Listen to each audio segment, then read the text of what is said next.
Hello, everyone. Hello, everyone who joined and who's watching. Today it's me, Will, head of sales at Warmy, and I'm joined with our friend and partner and amazing email deliverability expert, Pierre, who is also a CEO of MailSoar. Super happy to have you here, Pierre. Thank you for having me, Will.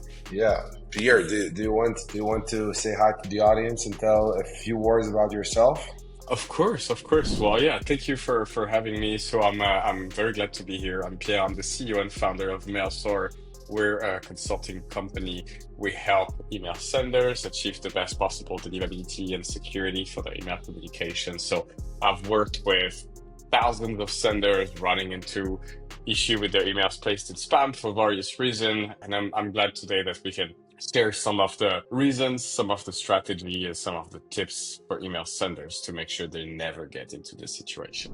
Exactly. So the topic is do's and don'ts for SaaS and e-commerce businesses in email deliverability. I will start with sharing a few facts. You're seeing my screen, and 1 out of 6 emails sent never reaches the inbox. So that's a big problem. Lately, about 45% of e-commerce brands are reporting a decline in open rate. And also on that, I want to comment that not all the open rates are actually real. And Pierre will be able to also share a little bit about that. So decline plus, fake opens, definitely people can see a decline in the actual results. And then at the same time, software companies, technology companies, they're seeing lost opportunities, less people engaged with their product marketing emails, with their email marketing, and with other automated emails like, welcome flows and so on. I want to ask Pierre to share a little bit about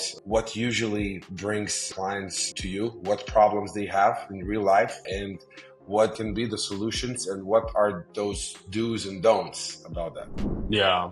Well, unfortunately, do's and don'ts is a very long list, right? So maybe we can just cover some of the top thing, right? But if we talk about e-commerce and SaaS companies, especially e-commerce company are typically going to be senders that are going to send promotional emails, some kind of automation-based marketing like welcome flow, cart abandonment, recovery, and all that. So most of the issue when I look at e-commerce clients coming for problem, they usually stems from the lack of segmentation, right? The desire that these brands have to try to reach so many people all the time that it ends up damaging their domain reputation. At least it's always a factor. It's not always only this, but the lack of segmentation just leads to their emails being sent to people which haven't opened an email in a long time.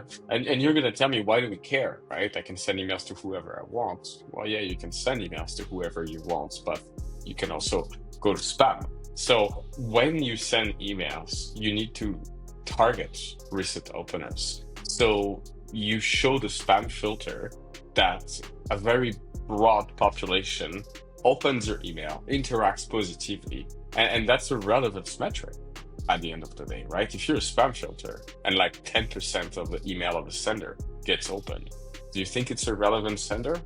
Not really. But on the other hand, if you maintain, a healthy 45, 50% plus open rate, then this is a very strong indication. And whatever you're sending is wanted by your audience, right? So it's very, very important notion. So I think from a e-commerce standpoint, that's what I see the most often. If we go to the SaaS industry, they usually have a little bit more of a broader email communication channels. They're gonna have some transactional for their app notification, like password requests, two-factor authentication, things like this. They're gonna have a lot of marketing to their user lists. So, features update and just some kind of promotional content for leads that may not have fully onboarded with the software to try to get them to not forget to finish their onboarding or use this or that feature. And then I also see that a lot of SaaS companies do cold emails. So they're actually reaching out to prospects, very, very targeted prospect, obviously trying to send them emails to let them know of their brand, of the service that they provide, of the tool that they provide to try to get sales, right? The problem with cold emails is that inherently you're going to generate negative engagements, right? If you take 100 people which have not opted in to receive your emails, a lot of them are going to put you in spam. A lot of them are going to unsubscribe, not open your email. So do all of these kind of behaviors, which lead the spam filter to think that this is not a good thing. So, for SaaS brand, cold email is one of the pitfall. And then similarly as e-commerce, the lack of segmentation is problematic. I hope it makes sense. No, 100%, 100%. I think here are two most important things, right? First is how the spam filter works. So I want to explain to the viewers a little bit what actually makes the spam filters decide whether you go into the inbox or you're going to the spam folder. And the main thing is the engagement to your email, right? And if you get a lot of negative engagement, like in cold emails, meaning, for example, out of 100 emails that you send, few emails land in spam, you will already be perceived as a spammer. And then it might be that a lot of emails from that domain that are not cold emails will start landing in spam. The same is with e-commerce. If you will start sending to your old buyers, an email every day about new products, for example, for women, about men's new t-shirts, they will not engage. And it might be causing unsubscribe rate going up. It might cause you spam complaints and so on. So all the negative engagement is what's putting you into spam, and all the low engagement is what's putting you to spam. So at the end, the logic is very simple. You have to avoid having low metrics, and you have to avoid getting negative metrics like unsubscribes, spam complaints, or blocks. So that's how the spam filter works in a very, very high level overview. I just want to say that also, like, the mission of the spam filter is not to say who gets to main inbox or who doesn't get to main inbox. It's really just to make sure that their user have the best possible mailbox experience. And as a mailbox user, what do you want? You want less spam, you want more relevant email, and you want easy, essentially, access to the information that you've been requesting. So spam filtering is just a byproduct of trying to provide a good experience on a given mailbox by a provider. Okay, so Pierre, let me ask you this. Look, I'm head of sales at a SaaS company, right? So you want to tell me that I should stop sending cold emails and I should fire my outbound SDRs, or I should just do it differently? I wouldn't want to tell you how to run your company, Will. You're talented enough that you know what to do. However, I would tell you that if you want to be a safe sender, if you're going to engage in cold emails, which is, first of all, not something that's always recommended, but if you're going to do it, try to do it with a few guidelines that are going to make sure that you don't end up having all of your emails going to spam. The first one is don't use your main domain. If you're going to engage into some kind of like potentially risky activity, do not put your main domain reputation in jeopardy, right? You can use separate domains. The second one is try to target. I mean, again, like, I think we all get annoying cold emails every day. And like out of 10 cold emails that I get, maybe 9 of them are annoying, and maybe 1 of them is actually fairly decently targeted. So try to put yourself in the shoe of the recipients and don't send like spray and pray strategy to like millions of people and then wait. Like, try to understand, is this something they actually could use? Is this the right time for them? Do they use this technology? And then, yeah, you can reach out to your list. So the targeting is super, super important. If you're annoying, you're going to go to spam. 100% agreed, and you will get no results. So for every SaaS company, right, if your marketing emails are getting into spam folder, it's very extremely likely that it's not because of your marketing team activities, but because of your sales activities and what they're doing with your main domain. And you need to look at the sales team and coach them, first of all, to use different domain. Second of all, send it to a much more targeted audience that they're currently do, and stop spray and pray option, right? So now I wanted to ask you another thing, right? So here in our slide, we see use a subdomain of your main domain to protect it. This is extremely important for e-commerce, right? When clients come to you, do you recommend, let's say I'm using Klaviyo, set automations on one subdomain and then set, campaign emails on another subdomain? What's your recommendation here? I want to just start by saying that using subdomains of your main domain is important for anybody sending emails besides just e-commerce. The rule that we have with our clients is that any email channel sending more than a couple hundred emails per day must be on a subdomain of your main domain, right? The subdomain will do a little bit of a bubble of deliverability and will protect your main domain. Again, it's not the Great Wall of China. Like if you start doing credit card fraud, you're gonna go to spam, right? But if you're just running a legitimate marketing or transactional program and you start having some deliverability issue, the subdomain will prevent your main domain from immediately taking the hit. So now to answer your second question about the automation and manual email, I would say 90% of the time, no, because why? Like you're sending marketing in both cases. I want to segment your sending activity by purpose. You're doing newsletter, you're doing promotional campaign manually, you're sending out automation. It's usually the same stuff. So usually one subdomain will handle this entirely. And by the way, in Klaviyo, you cannot have multiple subdomain depending on what you're doing, right? You have one authenticated one and then you go with it. The 10% are really for bigger brands that are sending really large amount of emails and they need the granularity in reporting, because you can set up Google Postmaster on subdomains and see the reputation individually, right? So Exactly. 10% is quite like a custom use where it makes sense. I would say by default, just have a subdomain of your main domain. Use the proper authentication as it's on the screen. Segment your recent openers. Don't send to people who have never opened your email. Clean your database and then track some deliverability metrics, which are openly available, like open rate, reputation on Google Postmasters and stuff like this. So if you do all of this, one subdomain for your marketing activity is more than enough. Okay, let me ask you this. What about then marketing subdomain versus transactional subdomain? Order confirmation type of emails versus marketing, especially if you're being aggressive in marketing. Is that recommended? Yes. First of all, it's not always recommended to be aggressive with marketing. Like, there's obviously like event-based stuff, but like you need to try to, again, respect the subscribers that are 100%. getting your emails. But yeah, most of the time we will segment marketing and transactional because there's two different purposes and there's two different level of risks. Transactional, literally, if your password requests are going to spam, then people cannot access your application anymore.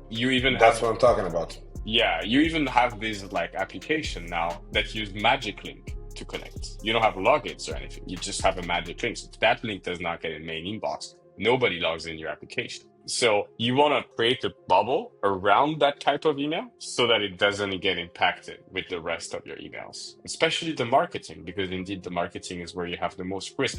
You don't even have to be like, obviously aggressive is like whatever, but like sometimes you make mistake.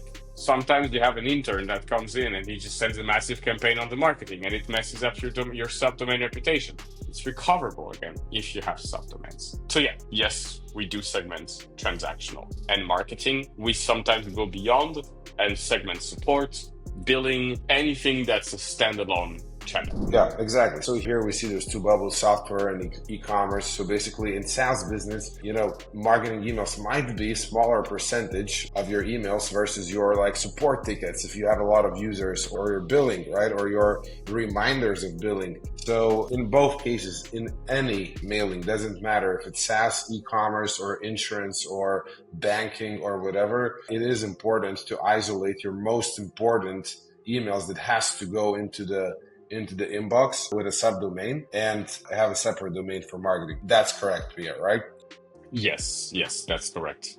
100%. And this is really important. Look, I want to talk about the segmentation for e-commerce, right? What would you say is the right segment to take whenever you already are in trouble, right? So I assume that people that are coming to watch this video, they have a problem, or at least, some of them. So let's say you already have a problem. Your reputation dropped from Google Postmaster to Medium. What type of segmentation would you recommend doing as a first step? What kind of segments, groups, and so on? So we have to get back to why are we doing segmentation, right? We're doing segmentation so that our emails are looking valuable and well interacted with the audience we're reaching to, which means when you're recovering and you already have low open rates, let's again assume your domain reputation is damaged. You probably have low open rate, like maybe 5, 10, 15%, right? Somewhere in this range. You need to be quite strict about who you're sending to and who you're not sending to. And so usually targeting things like 30 days openers or 60 days openers. Maybe you put in new signups, maybe you don't put in new signups. What you need to get to is 45% or higher open rates, unsubscribe rates which are lower than 0.5%, obviously the lowest possible spam rate, like less than 0.1%. Like really the three metrics I'll look at, and obviously the bounce rate. Sorry, I forgot the bounce rate, but the bounce rate, if you target recent openers, you should be looking at, very, very low bounce rates. Okay, so bounces are an important part of this topic. I don't think we put anything into the presentation, but it doesn't mean that we cannot talk about it. Unsubscribe, I think, is a direct outcome of how relevant your emails are, right? And the same Yeah. and the same is with spam complaints, right? Yeah, the So good thing with unsubscribe rates is you can track them on every exactly provider. on Like every you have an provider, yes. unsubscribe rate. Yeah, you have an unsubscribe rate on Microsoft, on Yahoo, on anything. So the rate of spam is not always available precisely. Beside Google Postmaster, one can argue that you don't really know really your spam rate per provider. However, your unsubscribe rate is very well known, right? So this is a good way to try to make sure you're essentially not annoying and you're relevant to your audience. Yeah, 100%. And regarding bounces, so do you recommend to all of your clients have basically double click verification, meaning To that be double opt-in verification? yeah, No. nope, No, I recommend to most of them not to do it because they're gonna lose a lot of leads. Right? We only do it if it's really, really needed. So regarding bounces, what I tell my client is that if you have a lot of bounces, you need to maybe clean your list. There's a lot of tool out there like Bouncer and all that can help. yeah, And then it's normal to have a little bit of bounce, like 0.2, 0.3%. It's the natural decay of your email list. But if you get really high bounce rates, again, this is a strong, strong signal for a spam filter that you're not in control of what you're sending, of who you're sending to, and you're potentially somebody buying lists, which is not something that they like, right? So yeah, keep your bounce low. Double opt-in is not something that I would, at least as a first step, recommend, because the double opt-in email can also bounce, right? So you can actually end up having somehow a pretty high bounce rate, even with double opt-in. But naturally, if all of your leads are opted in, you'll exit it some kind of like 0.2, 0.3 natural hard bounce rate, and that will be perfectly fine. totally. Yeah, on this I agree. I wanted to see your opinion on that because a lot of people are preaching double opt-in everywhere, right? Like it's something that in the industry is almost like a standard to tell, hey, do a double opt-in is recommended and so on, especially by the ESPs, but not by the email marketeers because, as you said, the conversion rates goes down because of that. Okay, so I see here we have in the slide set up Google Postmaster, and this is extremely important. If you want, in one sentence, explain what is Google Postmaster, and then let's talk about placement test and how important is that, and how often you recommend doing the placement tests when you're in status quo, and then when you're recovering, or when you're warming your infrastructure, and so on. So let's talk about these two things. Yeah. So I mean, overall, like you have a lot of tooling that are out there to help you make decisions based on tangible insights. It's really the key here, right? You don't want to make decisions based on thin air. You want to try to make decisions on what is the state of the art tools that are available. So as an email sender, I would obviously look into like open rates, bounce rates, unsubscribe rates, so all of my internal metrics. I will look into inbox placement testing, right? Some tools like Apps, which is one of our partner, but like you have a lot of other tools out there that can provide, essentially you send an email to a seed list and it will tell you where it got the email. Google Postmaster reputation monitors like Microsoft SNDS are important. They're free. Why not using them, right? And Google Postmaster is quite accurate. So use them at your advantage to evaluate how's your domain, how's your IP standing. And then I would say that Warmy is really acting as kind of like a recovery speeder. Like by generating this positive engagement, you're able to potentially recover from bad places quicker and you can also potentially send to wider audience. But I think, Will, maybe I'll let you develop a little bit more on the best use cases for your tool. Yeah. So first of all, I want to tell that definitely Block Apps is a partner of both Warmy and MailSore, and they're great for advanced inbox placement testing, which is important. It shows you whether your emails land in the inbox or promotions or spam into different inboxes and so on. Warmy here, I don't want to make this about Warmy, but in short, right, we increase the engagement of your emails, right? So when you have low engagement, for example, when you don't have an option to segment out your audience to like your last 30 days openers and still have at least 1,000 people there, you can actually get it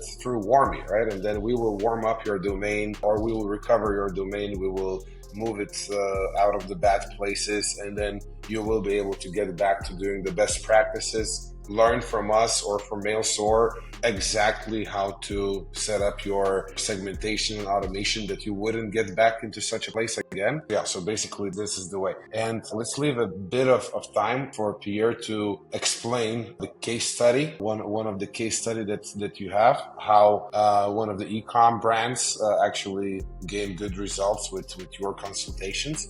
And then we'll leave 2 minutes for the questions, I think. Yeah, as many questions as needed, really. But this is kind of like typical case of an e-commerce, right? They were sending promotional emails. They had like a weekly newsletter. They had some automation. They were using Klaviyo or some related software. They just sent to the entire list all the time. And the list that they were getting, I would say a good 50% were opted in, right? But a big portion of the list was not opted in. Like they will buy questionable B2C purchase their intents and stuff. So half of the list did not want to get the email at the end of the day. What happened is obviously they did not segment. So when they ramped up the volume, the volume of like engaged subscribers and people that did not open their email started piling up, so their open rate dropped. And the way they try to remediate is they buy lists. And so their open rate dropped, they bought lists, they sent to that purchase list, their spam rate, their unsubscribe rate spiked up, caused their domain reputation to go down, and they are in spam. They were in spam, right? So just basically a correlation of not segmenting enough and getting bad people in your list. Right? What did we do? It's fairly simple to recover. We targeted recent openers. So we make sure that their email looked like they were wanted. We cleaned the list. We removed all of these people that never opted in. First of all, we just rolled them out. They were not in the list anymore. And the people which have opted in, we cleaned them. We removed all of the invalid emails, all of the people that, were not using their mailbox anymore. We looked at the automations they had. A lot of their automation had high unsubscribe rates because their automations were a little bit spammy. Like you did not purchase a product, you would get like one email every day or something about like another product. It was just kind of annoying. So we paused them, reduced the frequency, and then we introduced Warmy to try to recover because their domain reputation was so bad that with the natural engagement of their list, we were not getting anywhere. So we introduced a Warmy to try to generate higher level of engagement, get the email domain back into a medium state, and then essentially follow up with the natural engagement of the list, which essentially they recovered. Domain reputation is now in high, which is the highest possible place. And obviously open rates. I mean, when I say 2.5x, it's like, they had like 8% open rates. We've been working with them for a long time and they're like 45% open rate. So 2.5x is quite a conservative increase. But again, don't take the 2.5x as like a standard. Like it really depends on how bad you are and how good can you get. So it's not always 2.5x or higher. And how good is your product, how interesting it is and so on. But what I can tell about email marketing overall, that in many, many cases, less is more. Okay, so by sending less, you might get more revenue. By sending less frequently, you might get more revenue, right? Because more people will see it and so on. So it's really a key thing that I've learned through already 9 years being in email marketing, that if you shrink the list, it might be that list will bring you more revenue over time. Yes. Anything else that you would like to add till the end, or we leave time for the questions? We need a little bit of time for questions, and maybe based on the question we can be more Let's precise. do Q&A. Anybody wants to ask any last questions? When you say recent openers in the study, what was the time frame? That's the question. In the case study, we started by targeting their 5 to 10 days openers for the first week. then moved on to their 10 to 20 days openers. Once we reached 30 days openers, we added new signups because it's a very good cohort to test your deliverability and see how your emails are getting for people which have never interacted with your brand. So I think once we started going to 30 days openers, we started including these new signups. We measured the open rates of this cohort. It was like 38 something, so it looked pretty good. So we were quite confident we were getting in main inbox. Right now, fast forward, obviously after the recovery and the increase, I think they're targeting their 180 days openers on a daily basis. And then they have a bit of a waterfall segmentation strategy where if you don't engage after 180 days, you get like 1 email per week, then 1 email per month. Then after that, there's a cutoff. Don't quote me exactly on the 180 days, but I think it's somewhere around here. Thank you, Saren. Thank you, Saren. Any other questions? Thank you. Thank you, Will, for having me. Always a pleasure chatting with you. And I hope you get some time at home without conferences. Yeah, I will try to do that now for a month. I wish that it would be sunny in Lithuania like it is in France. But see you soon, Pierre, somewhere where we meet in the world, and we will talk email more. And thank you everybody attending, and thank you everyone who's watching later and watch till the end. Subscribe to Warmy channel, and see you later. Bye bye. Bye bye everyone. Bye bye. Thank you for joining.